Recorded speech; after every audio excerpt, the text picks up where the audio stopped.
And as we mentioned, the death toll from COVID-19 in the U.S. has now topped 500,000. That is a bigger death toll than World War I, World War II, and Vietnam combined. But of course, this is more than just about numbers. One man has created an account that makes sure we remember the faces of COVID. You see some of them there on the screen tonight. I'm joined now live by Alex Goldstein. Alex, thank you for being with us. We appreciate your time, especially on this grim day.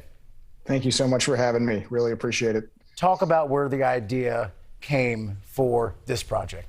Absolutely. You know, I think like a lot of folks in the earliest days of the pandemic, I was really trying to figure out what to do with these overwhelming headlines, these statistics that were frankly numbing, that sort of lacked a human face. And I think sort of set out in the early days to try to put a face and a name to those numbers and a story behind them. And it turns out that I think a lot of people were looking for that. And since that time, just about every single day, I've shared over in total about 5,000 stories. And unfortunately, the way that this pandemic is going, even though things are showing signs of improving, I don't see a reason to stop anytime soon because I've only shared about 1% of those names.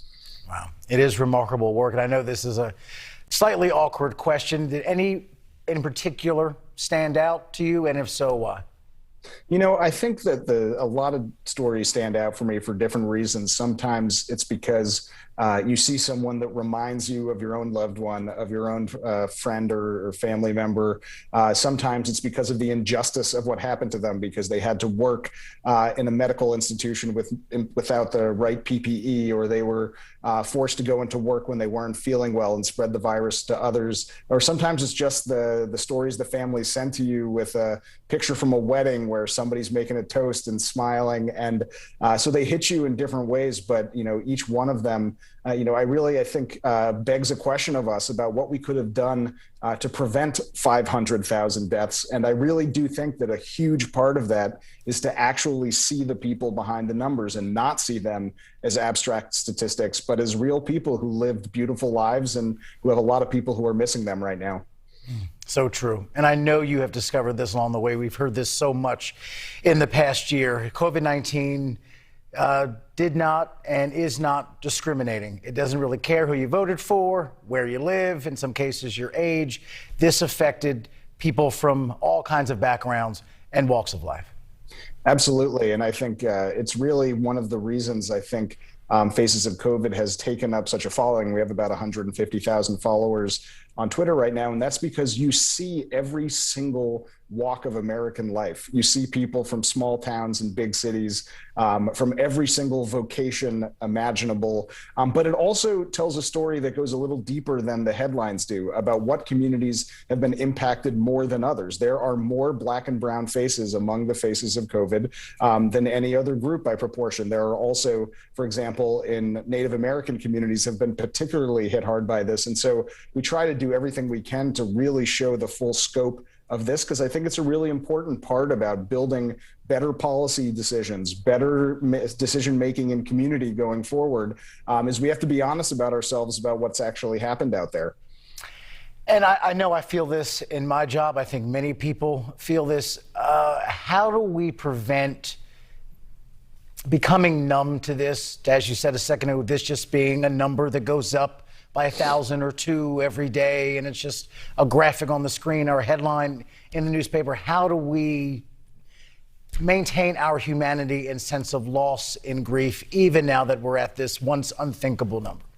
You know, I think the first step, honestly, is to find a way to see yourself and your own family in the face of strangers, in the face of people you haven't met. Because when we can see ourselves in other people, we feel a responsibility to those people like we do to the people around us in our own families. And I think that's why this whole experience has really asked a bigger question of this country, which is, what kind of country do we want to be? Are we a place where we have an obligation to look out for our neighbors, even if we've never met them before, because that's what it means to be a part of a community? Or is this a place where we're all individuals and we're all just trying to get our own family over the finish line, come what may to anybody else? And, if the strong don't make it, then that's just kind of how it goes. I know what kind of country I want to live in. And I think most Americans want to live in the former and not the latter. But in order to do that, we have to start by just seeing each other. And I think that's why I have, intentionally made Faces of COVID a place that is not aggressively political, but rather a place just to sit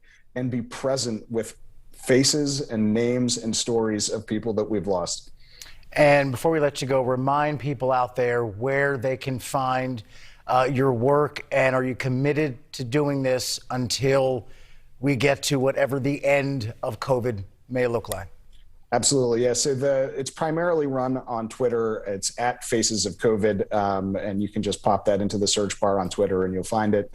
We also have a submission form there that you'll find in the profile of the page, where you can submit your own family or loved one story if you're someone who's experienced loss. And yeah, I think my long-term goal for this is to continue to just start to chip away at these 500,000 nameless and faceless statistics. And I want them to be more than that. And it starts by being willing to say their name. And I'm going to keep going until, hopefully we've moved far beyond this moment. And that's the goal. Alex, I really do appreciate you giving us a few minutes of your time tonight. You're doing important work and compelling work, but above all else, humane work that we all need to absorb. Thank you so much. I really appreciate you having me on. Thank you. Absolutely. Thank you, Marnie.